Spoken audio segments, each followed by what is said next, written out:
Speaker sir, Gaurav Gogoi जब बोल रहे थे इस कांग्रेस पार्टी को शहादत के बारे में, लोगों का क्या बलिदान है इसके बारे में कुछ पता नहीं है। इन्होंने मणिपुर की बात की और पूरे देश को नहीं, पूरे संसद को जो है इन्होंने चैलेंज किया कि आप लोग में से बहुत लोग मणिपुर नहीं गए होंगे, मणिपुर नहीं देखा है आपने। मैं मणिपुर के इतिहास का भुक्तभोगी हूं। मेरे मामा एनके तिवारी 73 में अपनी पैर जो है वो गंवा चुके मणिपुर में, और 1989-90 में मणिपुर में उनके ऊपर अटैक हुआ। सीआरपीएफ के वो डीआईजी हुआ करते थे। और जो जगमोहन जी ने अपनी किताब लिखी है माई फ्रोजन टर्बुलेंस इन कश्मीर, उसमें उन्होंने 10 बार जिक्र किया है कि यदि एनके तिवारी जैसे अफसर नहीं होते तो शायद कश्मीर नहीं बचा पाते। और वही एनके तिवारी जब मणिपुर में आईजी बनकर गए तो आपकी सरकार ने उसी ओपीएम लॉबी के तहत उनको गिरफ्तार कर लिया और कोर्ट ने कहा कि ये आप कर सकते हैं। आप राष्ट्रवाद की बात करते हो, आप मणिपुर की बात करते हो। आपने अभी कहा कि असम में समझौता हुआ, आप तो असम के हैं, सांसद हैं। क्या 83 के चुनाव में कितने % लोगों ने असम में वोट दिया था? कितने लोग मारे गए थे? और जब आपने all India Assam students union के साथ समझौता किया तो उस समझौते का एक पार्ट था कि ये सरकार जो है हटाई जाएगी, आपकी सरकार खत्म की जाएगी। क्या वो समझौते का पार्ट नहीं था? मैं तो माननीय गृह मंत्री जी को कहूंगा कि वो समझौते का जो पूरा प्रारूप है इस सदन के अंदर जब अपना जवाब दें तो शायद वो जवाब देंगे। मिजोरम में आपने 7% वोट के आधार पर, केवल 7% वोट के आधार पर, केवल 7% पूरे देश को जानने के लिए है, लालथन हावला की सरकार बना दी थी। और इसीलिए जब लाल डेंगा के साथ सरकार बनाई आपने, जब उनके साथ समझौता किया तो 7% के साथ आप उसको डेमोक्रेसी चलाने देते। इतिहास में जाइए, इतिहास में झांकिए, अलग अलग तरह की बातें करते हैं। कल राहुल जी आए, ऐसा हंगामा हुआ पूरी दुनिया आ गई। राहुल जी गए ही कब थे? हम लोग भी यहां सारे सांसद बैठे हैं और उनको जानकारी होनी चाहिए कि हम जो है बजट सेशन में यहां आए थे, मार्च अप्रैल में यहां आए थे ना। राहुल जी थे बजट सेशन में कि नहीं थे ना? इसके बाद हम लोग मानसून सेशन में आए, राहुल जी हैं कि नहीं मानसून सेशन में? राहुल जी गए कहां थे, कहां गए थे, किस तरह की चर्चा है? और दूसरी बात यह है कि जिस सुप्रीम कोर्ट के जजमेंट के आधार पर आए हैं उसने अभी जजमेंट नहीं दिया है, अभी स्टे ऑर्डर दिया है। और तो भी उन्होंने कहा है, लोग कहते हैं प्रधानमंत्री मौन है, प्रधानमंत्री माफी नहीं मांगते, प्रधानमंत्री चीजें नहीं बोलते। मैं ये कह रहा हूं कि ये क्या नहीं कर रहे हैं, अभी भी कह रहे हैं, दो चीजें कह रहे हैं। मैं माफी नहीं मांगूंगा। क्यों माफी मांगे भाई? मोदी तो बहुत छोटा जात है, नीच जात है, ओबीसी है, ओबीसी से क्यों माफी मांगेंगे? बड़े आदमी है। और दूसरी बात यह है कि सावरकर नहीं हूं मैं, सावरकर नहीं हूं मैं। आप सावरकर हो भी नहीं सकते, कभी जिंदगी में नहीं हो सकते। 28 साल उस आदमी ने जेल में गुजारा है, आप अपनी तुलना सावरकर से करते हैं, कभी सावरकर नहीं हो सकते। ये जो सवाल है सर, ये INDIA की बात करते हैं।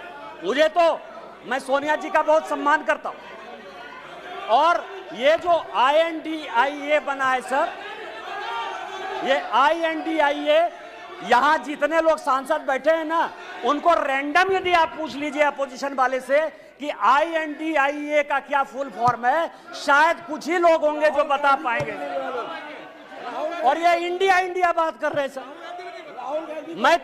मैं तो इस मणिपुर का जो है शुक्रगुजार हूं, मणिपुर का शुक्रगुजार हूं, जिसको अभी आपने डांटा सर, दानिश अली को, जिसको आपने डांटा, भारत माता की जय कहने पर भी उसको लगता है कि ये बीजेपी का नारा है। लेकिन मैं मणिपुर का शुक्रगुजार हूं कि जितना इंडिया जो है आजादी के बाद से कांग्रेस ने नहीं किया होगा, 1947 के बाद से उतनी बार इंडिया का यहां नारा लगा।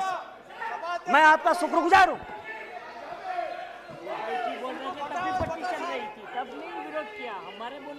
मेरे प्रधानमंत्री अध्यक्ष महोदय, मेरे प्रधानमंत्री एक बात कहते हैं कि ये अविश्वास प्रस्ताव नहीं। प्रधानमंत्री जी कहते हैं कि ये अविश्वास प्रस्ताव नहीं है, ये अपोजिशन में विश्वास प्रस्ताव है कि कौन अपोजिशन में कौन किसके साथ है।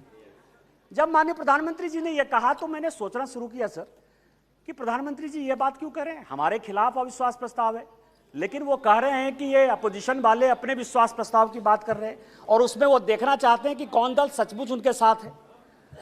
तो मैं तह पर गया सर कि अविश्वास प्रस्ताव पर कौन कौन पार्टी हमारे खिलाफ है। सबसे बड़ी पार्टी डीएमके है, बड़ा सम्मान करता हूं मैं, करुणानिधि जी का बड़ा योगदान रहा है इस देश को बनाने में। अब आप समझें सर कि 1976 में भ्रष्टाचार के आरोप के ऊपर इस कांग्रेस ने करुणानिधि जी की सरकार को बर्खास्त कर दिया और 80 में जब इंदिरा जी की सरकार बनी तो यही डीएमके उनके साथ हो गई। आप करें तो रासलीला, हम करें तो करेक्टर ढीला।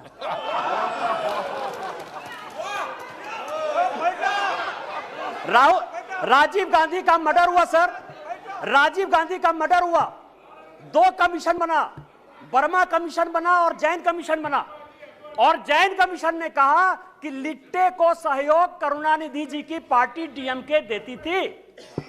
क्या जैन कमीशन गलत था? क्योंकि उस कमीशन को आपने उसके बाद भी आपके साथ है। मैं तो बहुत सम्मान करता हूं। आप यह बताएं कि आप भ्रष्टाचार की बात करते हो, आप ईडी, सीबीआई, इनकम टैक्स की बात करते हो, इसी सदन के बड़े इंपॉर्टेंट सदस्य हैं, मैं सम्मान करता हूं, मेरे दोस्त हैं, राजा साहब, कनी जी बैठी हुई हैं, दयानिधि मारन जिनका विभाग बदल गया। हमने आपके ऊपर 2G का केस लगाया, हमने बंद किया। उस गरीब महिला को सर, बेचारी महिला को इन लोगों ने जेल में डाला। आप हमारे खिलाफ हो। हमने क्या किया? हमने क्या किया? हमने आपका विभाग नहीं बदला, हमने आपका विभाग नहीं बदला। आप अपोजिशन का लेके आए हो, आप अपने पोजीशन पार्टी की बात कर रहे हो। दूसरी पार्टी है टीएमसी, दूसरी बड़ी पार्टी है जो प्रधानमंत्री जी ने कहा, उसी को मैं एक्सप्लेन कर रहा हूं सर कि प्रधानमंत्री जी ने, क्योंकि वो हरि अनंत हरि कथा अनंता वाली बात करते हैं, एक शॉर्ट लाइन में बात करते हैं। दूसरी पार्टी है सर टीएमसी। माननीय राजनाथ जी संजोग से बैठे हुए हैं। सिंगूर का बड़ा आंदोलन हुआ, भारतीय जनता पार्टी की सहयोगी थी, हमने साथ दिया टीएमसी का। माननीय राजनाथ सिंह जी पार्टी के अध्यक्ष होते हुए ममता बनर्जी के रैली में शामिल हुए, हमने आंदोलन को साथ दिया। यदि आज आप बंगाल में सरकार बनाए, उसमें हमारा भी कोई योगदान है, लेकिन आपको करप्ट किसने बनाया? नारदा का केस हमने आपके ऊपर नहीं किया, शारदा का केस हमने आपके ऊपर नहीं किया, इस कांग्रेस ने किया। आपका विरोध उस कांग्रेस से होना चाहिए कि हमसे होना चाहिए? इंडिया टीवी हर वक्त हर जगह डाउनलोड करने के लिए सर्च करें India TV news Google play store या ऐप स्टोर पर।